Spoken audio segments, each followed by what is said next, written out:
দুপুরে রান্না শুরু করে দিলাম। দেখো কি রান্না করছি। বেগুন দিয়ে পেঁয়াজ দিয়ে মাছের তেল ভাজা করব, আর ফুলকপি দিয়ে আলু দিয়ে এই তেল গরম হয়ে গেছে, ভাত ওইদিকে উঠছে, ধোয়া উঠছে, তেল গরম হয়ে গেছে।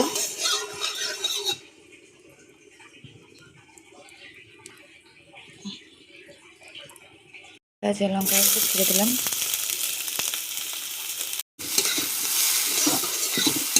দিয়ে দিলাম অল্প পরিমাণে লবণ। সবাই ভালো করে নাড়াচাড়া করে নিয়ে সামান্য পরিমাণে হলুদ, ভালো করে নাড়াচাড়া করে নিয়ে ভেজে নিয়ে মাছের তেলটি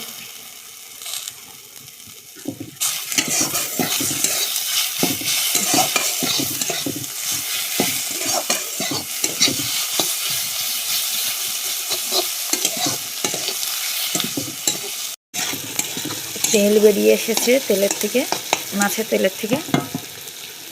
এবারটা বেগুনগুলো দিয়ে দিই, দিয়ে ভালো করে মিশিয়ে নেব।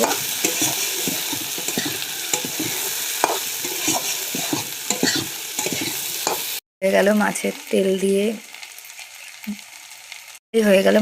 দিয়ে বেগুন দিয়ে ভাজা। এটা কড়াই থেকে নামিয়ে নেব বাটিতে।